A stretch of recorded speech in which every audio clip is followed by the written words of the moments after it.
தாட்டியரே தாட்டியரே தாட்டியரே தாட்டியரே தாட்டியரே தாட்டியரே. நீங்க ஒரு சில பாடல்கள்ல யாரும் யோசிக்காத சொல்ல போட்டுறீங்க. இப்ப சண்டியரேன்னு போட்டுடலாம். முதல்ல சண்டியர் தான் எழுதணும், ரெண்டாவது லைன் தான் தாட்டியரே, அப்படிதான் போட்டோம். மோகன் சண்டியரே நிறைய கேட்டாச்சு, தாட்டியரே நல்லா இருக்கு, தாட்டியரே என்னன்னு கேட்டாரு. சார் நீங்க தான் சார் சொன்னீங்க அப்படின்னு. என்ன நான் சொன்னேன், தாட்டியமா இருப்பான் அப்படின்னு சொன்னீங்கல்ல, அங்க இருந்து தான் சார் நான் பிடிச்சேன். ஊர்ல சொல்லி தாட்டிக்கே இருப்பான் அப்படிம்பாங்க.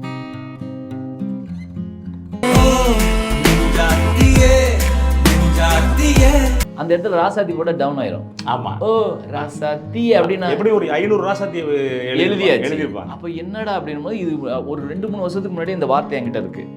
நெஞ்சாத்தின்னு சொல்லணும், ஒரு பொண்ணை சொல்லணும்னு ஒரு மாதிரி ரொம்ப நாள் மண்டையை போட்டு அரிச்சுக்கிட்டே இருந்தது. யாரா ஒரு பொண்ணு மாட்டுனுச்சு அது மாதிரி? இல்ல என் பசப்பு கள்ளி, என் பசப்பு கள்ளி, அது என் பாட்டு தான். எங்க அம்மா சொல்ற வார்த்தை அது. என்ன சொல்லுவாங்கன்னா, அவ கிடக்குற சரியான பசப்பு கள்ளிடா அப்படிமா.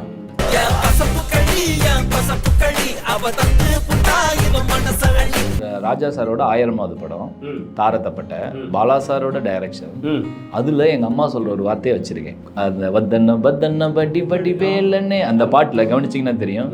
குசலக்காரி இவ அப்படின்னு ஒரு வார்த்தை இருக்கும்.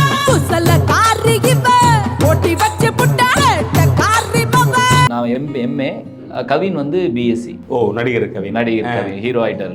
அவர் வந்து இப்ப ஜூனியர். நாங்கெல்லாம் ஒரு டீ சாப்பிடும்போது அப்படி ஒரு நட்பா அமைஞ்சு ஒரு கூட்டமா இது இருந்தோம். அது ரொம்ப சந்தோஷம். அந்த பேட்ச்ல அதாவது அந்த காலகட்டங்கள்ல அனிருத்தும் படிச்சது லெவலில் தான் படிச்சது. பின்னாடி வந்து அவர் தான் வந்து எனக்கு கனவே கனவேன்னு ஒரு மாபெரும் ஹிட்டான டேவிட் படத்தை பாட்டு கொடுப்பாருன்னு எனக்கு தெரியாது.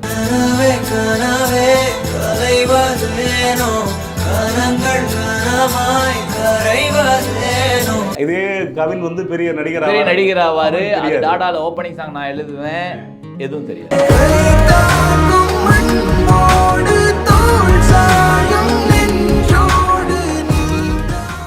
நீங்க ஒரு சில பாடல்கள்ல யாரும் யோசிக்காத சொல்ல போட்டுறீங்க. அது எப்படி சண்டியரேன்னு போட்டுடலாம்.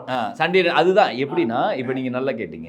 முதல்ல சண்டியர் தான் எழுதணும், ரெண்டாவது லைன் தான் தாட்டியரே, அப்படிதான் போட்டோம். ஏன்னா நமக்கு எப்படியாவது அதை கனெக்ட் ஆகுற, ஏன்னா அவன் சண்டித்தனம் பண்றவன் தான். இதை மாத்துனது வந்து பாத்தீங்கன்னா முத்தையா தான். ஓ, மோகன் சண்டியரே நிறைய கேட்டாச்சு, தாட்டியரே நல்லா இருக்கு, தாட்டியரே என்னன்னு கேட்டாரு. சார் நீங்க தான் சார் சொன்னீங்க அப்படின்னு. என்ன நான் சொன்னேன், தாட்டியமா இருப்பான் அப்படின்னு சொன்னீங்கல்ல, அங்க இருந்து தான் சார் நான் பிடிச்சேன். ஊர்ல சொல்லி தாட்டிக்கே இருப்பான் அப்படிம்பாங்கல்ல. அப்ப தாட்டியரேன்னு ஒரு வார்த்தை பிடிச்சா என்ன அப்படின்னு நான் உருவாக்குனேன். அப்படிங்கும்போது நல்லா இருக்கே, தாட்டியரேன்னா ஆமால ஒரு சண்டித்தனம் பண்ற மாதிரி ஈக்குவலா இருக்கே அப்படிங்கிறது அப்படி உருவாச்சு. அதான் சண்டியர்னா ரொம்ப திமிரு பண்றவன்.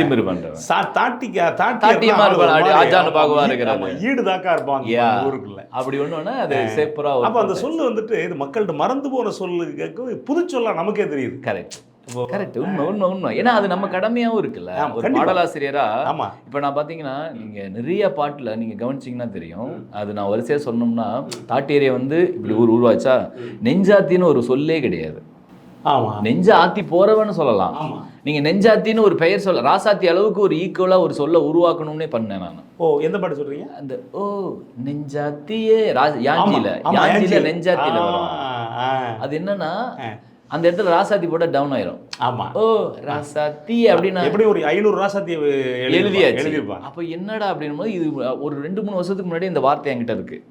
நெஞ்சாத்தின்னு சொல்லணும், ஒரு பொண்ணை சொல்லணும்னு ஒரு மாதிரி ரொம்ப நாள் மண்டையை போட்டு அரிச்சுக்கிட்டே இருந்தது. யாரா ஒரு பொண்ணு மாட்டுனுச்சு அது மாதிரி?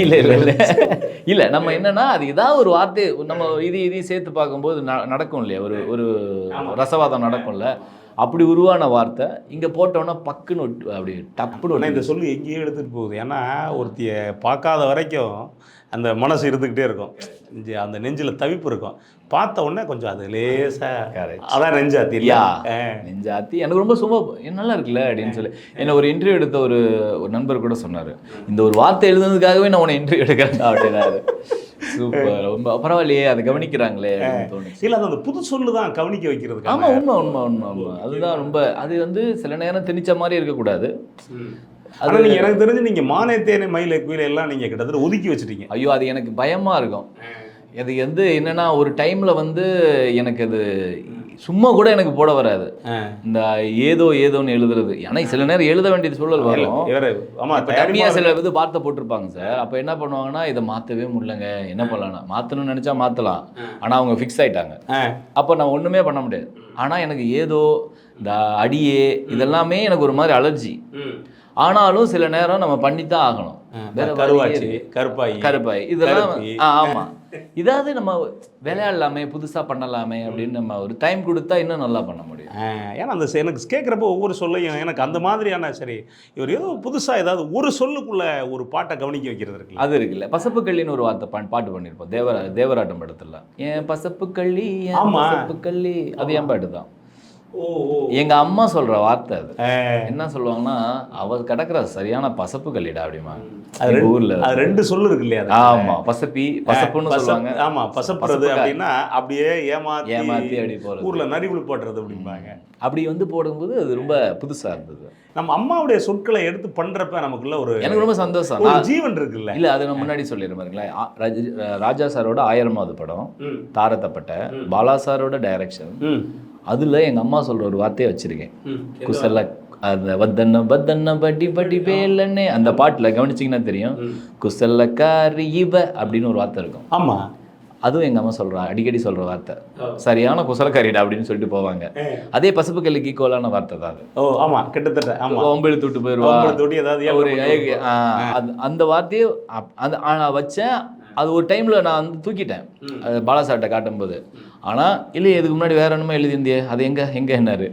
சரி இருக்கு சார், அதையும் எடுத்த யோசிக்கிறாரு. அதான் அதையா நீ எடுத்த நீ, அது எனக்கு வேணும்னாரு. அவரால் தான் அது வந்துச்சு. இல்லைன்னா அது வந்து நான் சரி இது புரியுமா இல்லையான்னு தெரியலன்னு பையன் அவர் அவருக்கு ரொம்ப பிடிச்சது. அவரால் தான் அது வந்து. இல்லை, இது மூலமா நீங்க என்ன பண்றீங்க அப்படின்னா, ஒரு அடுத்த தலைமுறைக்கு மறந்து போன ஒரு சொல்ல நீங்க வந்து ஞாபகப்படுத்த. ஆமா, அது ஒரு விஷயத்த எனக்கு நிறைய ஒரு இன்னொரு 50 வார்த்தை பக்கமா வச்சிருக்கேன். அது எப்படியாவது வந்து நல்ல நல்ல பாட்டுல வந்து, அதுவும் வந்து ஸ்பெஷலான சாங்ல, அதாவது எப்பயுமே வெளிப்படுற சாங்ல இருந்தா தான் அது ஆமா இது வரும் இல்லையா? ஆமா, நீங்க ரொமான்டிக்கா இன்னைக்கு இருக்கக்கூடிய அந்த பாட்டுக்கு நீங்க இப்போ அந்த வரி போட முடியாது. கிராமத்து பாட்டு ஒரு அதுக்கெல்லாம் நீங்க அந்த மாதிரி அது மாதிரி பண்ணலாம். நிறைய அந்த வார்த்தைகள்ல நான் வந்து ரொம்ப இது பண்ணுவேன். எனக்கு வந்து எப்படின்னா, புக்கு படிக்கும் போதோ இல்லை நாட்டுப்புற பதிவு யாராவது ஒரு புது வார்த்தை சொன்னால் அதை நான் மனப்பாடம் பண்ணிக்குவேன் மேக்ஸிமம். இல்லை இது எப்படியாவது வந்து அந்த பாட்டில் கொண்டு வந்துடா அப்படின்ல ஒரு இதுவும் இருக்கும் எனக்கு. அது ஒரு என்ன சொல்கிறது, அது ராக்காச்சின்னு ஒரு வார்த்தை எங்கள் அம்மா அடிக்கடி சொல்லுவாங்க. ஆமாம், சரியான ராக்காச்சிரா. அப்படி ராக்காச்சின்னு ஒரு சாமி இருக்கு தெரியுமில்ல? அப்படியா? எனக்கு தெரியும். ராக்காயிம்பாங்க, ராக்கம்மா, ராக்கி. ராக்காயி தெரியும். ஆமா, ராக்காச்சி இருக்கா? ஆமா, ஒரே சாமி தான். ஓ ஓ ஓ எனக்கு அது தெரியாது.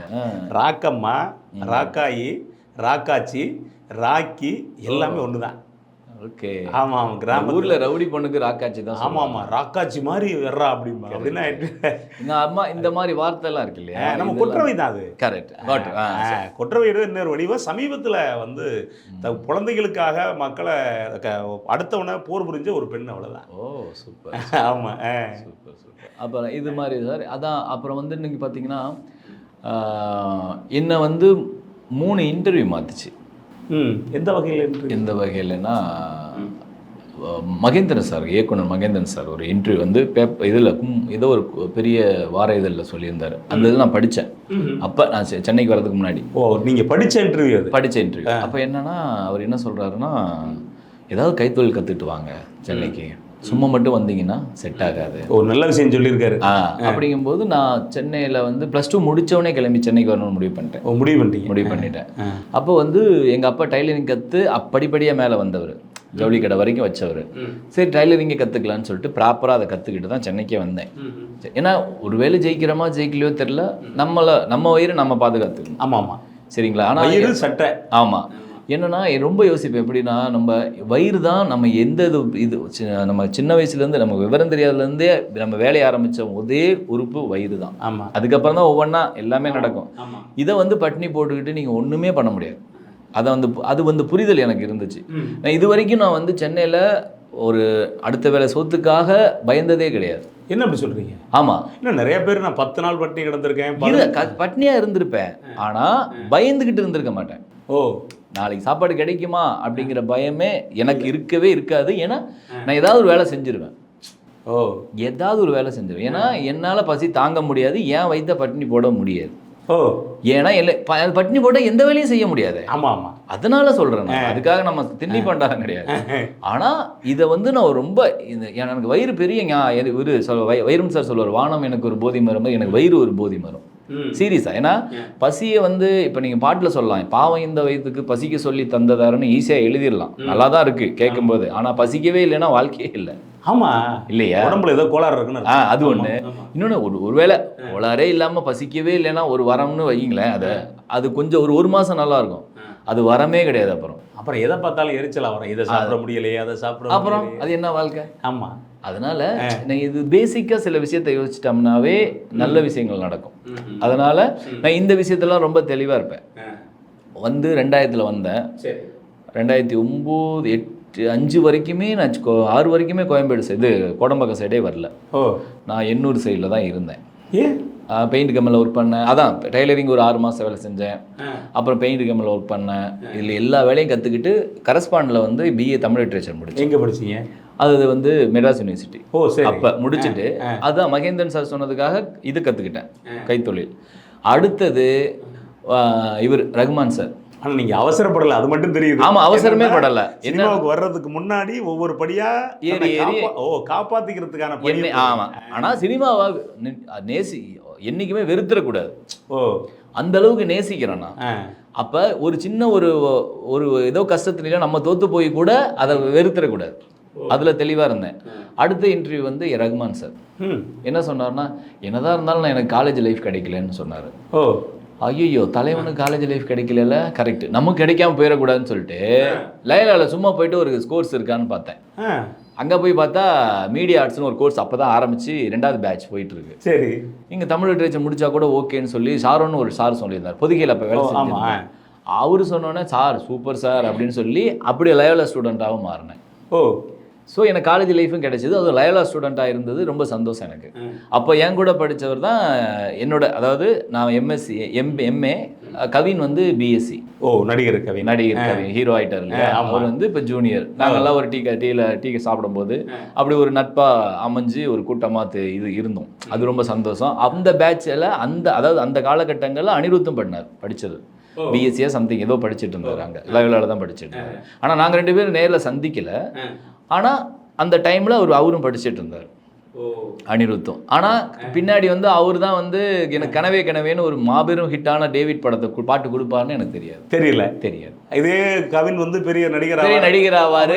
டாடாவில் ஓப்பனிங் சாங் நான் எழுதுவேன், எதுவும் தெரியாது. இல்லை, அவங்களும் நினைச்சிருக்க மாட்டாங்க. ஆமாம், இப்படி மோகன்ராஜன் ஒருத்தர் பெரிய பாடலாசிரியர் எல்லாருக்குமே ஒரு ஆசை இருந்தது. ஆனால் இந்த ஒரு இடத்துக்கு வந்துட்டோம், அது ரொம்ப சந்தோஷம். 3வது இன்டர்வியூ வந்து வாலி சார். என்ன வாலி சார் சொன்னாருன்னா, எப்படி நீங்கள் எல்லா தத்தக்காரத்துக்கும் பாட்டு ஈஸியாக எழுதிடுறீங்க, கொஞ்சம் சங்கீதம் தெரிஞ்சதுனால ஈஸின்னாரு. இது வேறையா அப்படின்னு சொல்லிட்டு ராஜா அண்ணாமலைபுரத்தில் வந்து நான் போய் கோர்ஸ் சேர்ந்துட்டேன். சரி, இந்த தமிழ் இசையில் போயிட்டு பாட்டு பாடுறதுக்கு சேர்ந்துட்டேன். 1 வருஷம். அது 1 வருஷம் தான் போக முடிஞ்சது. எதையும் விடலைன்னு இல்லை, இது எப்படின்னு தெரிஞ்சுக்கணும்ல. கண்டிப்பா. எனக்கு தத்தகாரத்துக்கு எழுத தெரியாது, டியூனுக்கு எழுத தெரியாது, ஆனால் கற்றுக்கணும் இல்லையா. அப்போ சைக்கிள் தான் வச்சுருப்பேன். அப்போ நான் வந்து இங்கே கோடம்பாக்கம் வந்து கோடம்பாக்கத்துலேருந்து சைக்கிளில் வந்து பாரிஸுக்கு போவேன். பாரிஸுக்கு போயிட்டு அந்த கிளாஸ்லாம் அட்டன் பண்ணிவிட்டு அந்த ஜண்டே வரிசை வரைக்கும் போச்சுன்னு நினைக்கிறேன். ஆமாம், சரளி வரிசை, ஜண்டே வரிசை, அப்புறம் ஏதோ இது அலங்காரம், கீதம் அலங்காரம், அது வரைக்கும் கீதம் வரைக்கும் வந்தேன்னு நினைக்கிறேன். அதுக்கப்புறம் இது போதும்னு நினைக்கிறேன், நமக்கு இன்னுமே பாட முடியல, திடீர்னு பாட சொல்கிறாங்க, நம்மளால பாட முடியல, ப்ராக்டிஸும் பண்ண முடியாது. ஏன்னா ஏன் ப்ராக்டிஸ் பண்ண முடியாதுன்னா, போய் கிளாஸ் அட்டன் பண்ணிட்டு அடுத்தது வேலைக்கு போகணும். அப்போ தான் அடுத்த நாள் காசு வரும் எனக்கு. புரியுதுங்களா? நிறைய வேலை செஞ்சுருக்கேன் நான். ஒரு நான் 33 வேலை செஞ்சுருக்கேன். இப்போ பட்டுக்கோட்டையரோட அதிகம் தான். 22 தான் பண்ணிருக்கேன். வேலையை கவுண்ட் பண்ணி வச்சிருக்கேன்.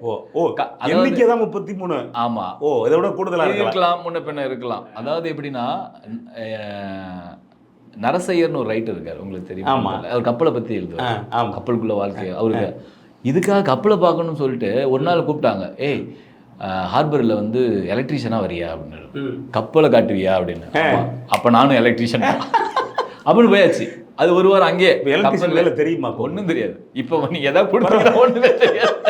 ஆனா கூட்டி போறவங்களுக்கு தெரியும், எனக்கு ஒண்ணும் தெரியாது. ஒரு ஆளா கூட்டி போவாங்களே சில பேர், கணக்குக்காக கூட்டி ஒரு பாக்கியராஜ் ஆமா மாதிரி. தம்பி இங்க வா அப்படின்னு நம்மள. ஆனா கப்பலை பாக்குறதுக்காகவே அந்த வேலையும் செஞ்சேன் நான். நமக்கு தேவை கப்பல். உள்ள போய் பார்க்கணும். அவரு வந்து ஒரு மாதிரி அமானுஷமாலாம் எழுதுவாரு. அந்த ஒரு நல்லா இருக்கும், அது அவர் ரைட்டிங் சூப்பரா இருக்கும். எனக்கு அது அவராலேயே நான் அந்த கப்பலை போய் பார்க்கணுன்னே போய் பண்ணேன். ஸோ இந்த இதெல்லாம் பண்ணதுனால எனக்கு நிறைய. ஆனா ஒண்ணு சார், நான் முடிவு பண்ணது என்னன்னா, ஒன்ஸ் நான் பயணம் எடுத்து பாட்டு சினிமாவுக்குன்னு எழுதிட்டேன்னா வேற வேலைக்கு போவே மாட்டேன் அப்படின்னு முடிவு பண்ணேன்.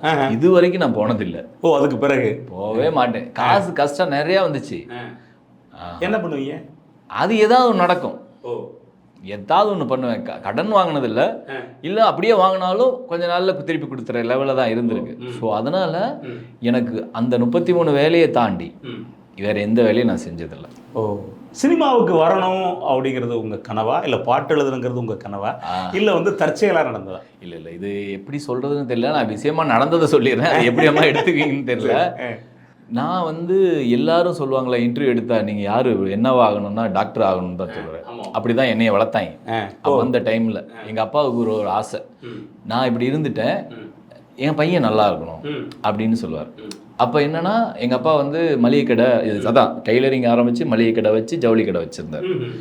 அப்போ சின்ன வயசில் நான் ஒரு இது பண்ணுவேன், எப்பா இனிமேல் என்னை ஓனர்னு கூப்பிடுன்னு. ஏன் அப்படின்னாரு. நான் தானே அடுத்தது கடைக்கு ஓனரு அப்படின்னு சின்ன வயசில் அப்படி சொன்னதை ஒரு சாகிற வரைக்கும் என்னை ஓனர்னு தான் சொல்லுவார். ஓனர் வந்துட்டாரா, ஓனர் இப்படி தான் சொல்லுவார். இப்போ பாட்டுக்கு ஓனர். ஆமாம், பாட்டுக்கு ஓனர். அப்படி சொல்லும்போது அது ஏன் சொல்கிறேன்னா, அது ஒரு பதிவாக இருக்கணும்னு. ஏன்னா என் ஃப்ரெண்டு ஒருத்தன் வந்து இதை வந்து ஒரு கவிதையாக இது சொன்னோன்னே அவன் ரொம்ப இம்ப்ரெஸ் ஆகிட்டான். ஒரு கதையாகவே எழுதுனா விகடனில் வந்தது அது ஓனர்னே. அது என்னோட கதை, இது என் லைஃப்பில் நடந்த கதை. கிளைமேக்ஸ் மட்டும் கொஞ்சம் அவன் மாற்றிருப்பான். ஆனால் எங்கள் அப்பா சாகிற வரைக்கும் ஓனர்னு தான் சொல்லுவார். அது வந்து ஒரு எனக்கு ஒரு பெரிய. அதுக்கப்புறம் அவரோட ஆசை வந்து நான் டாக்டர் ஆக்கணும்னு. எனக்கும் சரி நல்லா படிப்பேன், ஸ்கூல் ஃபஸ்ட்டு நான் தான். அப்போ நீங்கள் சும்மா சொல்லல டாக்டர் ஆக்கணும்? ஆமாம் அப்படி தான் சொன்னேன். அப்போ என்ன ஆச்சுன்னா, +2ல் எங்கள் அப்பா தவறிட்டார். +2 படிக்கிற ஒரு கோட்டையில முடிஞ்சோன்னே தவறிட்டார். அதுக்கப்புறம் எனக்கு முதல் முறையாக நான் வந்து எப்படி சொல்லுவேன்னா, முதுகெலும்பு இல்லாத ஒரு உயிரினமாக இருப்பேன் தெரியுமா, அப்பா இல்லாத ஒரு முதல் ஃபீல் பண்ணுறேன். அந்த வெறுமை. ஆமாம் ஃபீல் பண்ணுறேன்.